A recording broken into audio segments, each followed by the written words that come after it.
Hi, this is Chris Cassidy at eXp Realty and the Living North of Boston YouTube channel. I wanted to take a few minutes and talk about interest rates. Interest rates are in the news big time right now. In fact, I saw a good friend of mine this morning at church and we were talking, and he's always interested in real estate. He's made a couple of offers on investment properties with me. And he was talking about how it looks like good news that finally the interest rates might come down as soon as September. And we had a good conversation, but I pointed out to him why, counterintuitively, it might actually be the worst thing for a lot of the buyers I have right now that are looking. And so in this video, I'm going to explain why lower interest rates could actually make it more difficult for a buyer to buy a home on the North Shore and in Massachusetts or New Hampshire. But first, please take a minute, like, subscribe, and share the video. Like and subscribe to the channel. Obviously, that really helps us.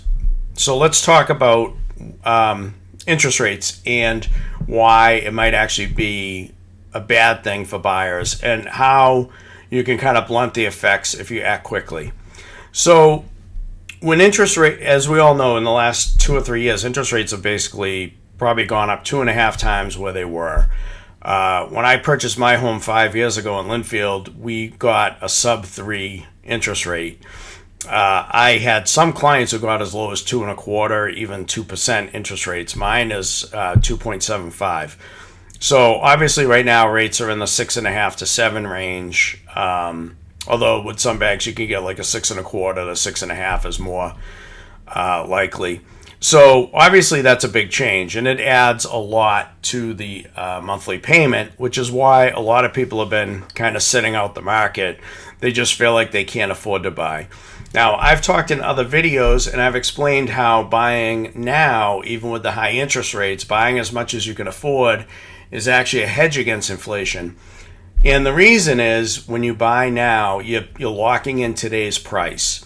We don't have a crystal ball. We don't know what's going to happen in a year or two. We don't even know what's going to happen in September, which is a month away, right? So locking in today's price ensures that if rates go up, you already locked in the lower rate, but if rates go down, you can refinance. And if rates go down like 1%, you could easily save $400 or $500 a month on your mortgage, and you've already locked in today's price when you do that. Now, why the low interest rates could be bad news for buyers is this. Assuming they do go down in September, what's going to happen is it becomes a supply and demand issue, which real estate always is. It's supply and demand.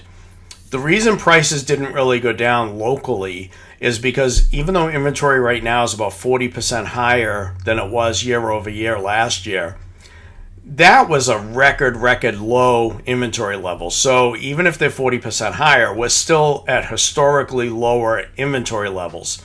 And so again, supply and demand, even though the higher interest rate, you would think it would make the prices go down, the fact is there's not enough inventory to blunt even the decreased buyer demand.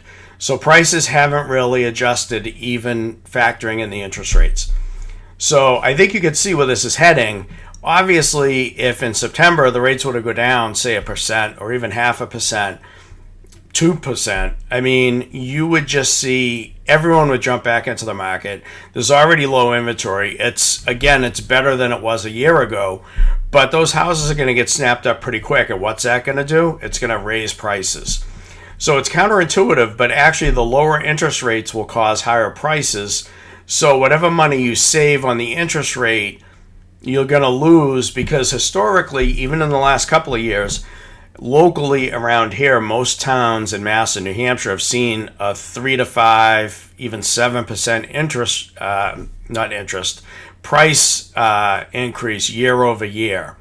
So if rates are going to go down like 1% or 2%, you're going to see a big jump. You're going to see prices go up 5 to 10%. And again, you're going to pay more for the same house than you would right now. So if you have the ability to do so, the smart play is this. And you still have a little bit of time, because they're still talking a month or two, maybe end of the year, interest rates go down. If you buy now, even at today's prices, you are locking in that price. If the interest rates go down even in a couple of months, you can always refinance at this point. You might save yourself $300 to $500 if the rates were to go down 1%. On an average, like $400,000 mortgage, you could easily save $300 to $500 a month. And at that point, you locked in the price. Versus if you wait till the end of the year and the rates are lower, you might pay $40,000, $50,000 more for the house. You'll get the cheaper interest rate, but it's going to be a wash, or you still might even be paying more when you factor in the monthly payment than you would if you just bought now and then refinance when the rates go down. Now, this is not the first time I've said this. I've talked to people that have been in my database for like 5 years, 7 years, even 10 years that are still holding out because they think the market's going to turn, prices are going to go down, interest rates are going to go down.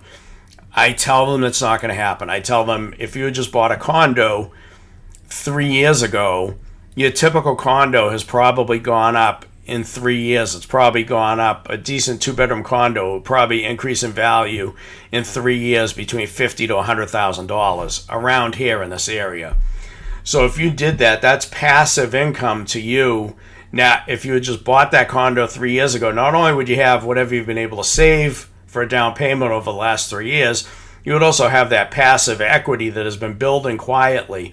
You've essentially paid the same as you would in rent, but you've been accumulating wealth in the equity of the property you bought. So you could then turn around and use that equity, sell the home, and have more money to put down and thus be able to afford a bigger home. That's what my family and I did. My wife and I, we owned a house that was pretty small, a very nice home in Woburn, but we had 4 kids. We outgrew that house really quickly, and but for a lot of reasons, we waited on, buying the next home. But what happened was when we finally did go to buy, we were able to put 40% down on the house that we ended up buying in Linfield, which for us meant having a mortgage payment cheaper than a 2-bedroom Avalon apartment around here, far lower than a 2-bedroom Avalon apartment around here, because we sacrificed, we delayed gratification. We didn't go out and buy brand new cars, the latest technology, not a new phone every year. We delayed gratification and did all those things that I preach to my clients. I actually did those things. And because of it, we're in a very nice home in a very nice town. I'm so grateful. I want to kiss the ground every day that I get up and thank God for what we have.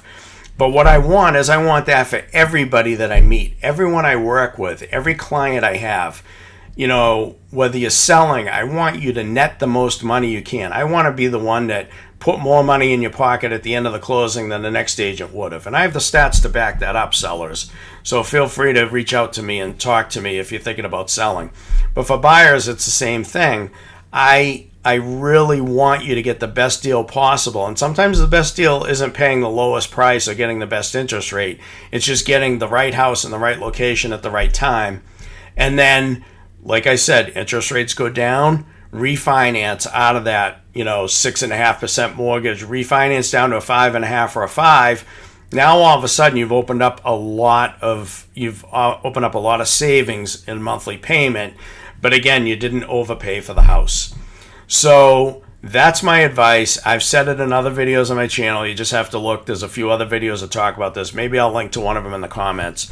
But you and I have a narrow window of time, easy for me to say.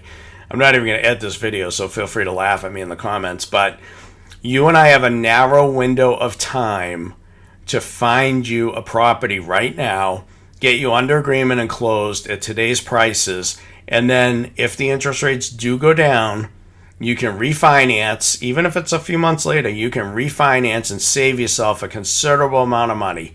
But if you wait until the rates go down, I guarantee you're going to pay probably $30,000 to $50,000 more for the house. So if you do the math on your own, and there are mortgage calculators online, I believe there's one on my website, you can actually see that what I'm saying is the truth. So thanks for taking a few minutes to watch this video. Again, please like, subscribe, and share. Reach out to me. I'm happy to help you. Let's get this done. Let's get you into a home. There's so many things. There's so many great things about home ownership. There's tax benefits. There's wealth building for your family. There's the stability that it brings. There's getting into your kids' into the best school system for your kids, and knowing that you're not going to have to uproot them in 2 years. So many advantages to home ownership.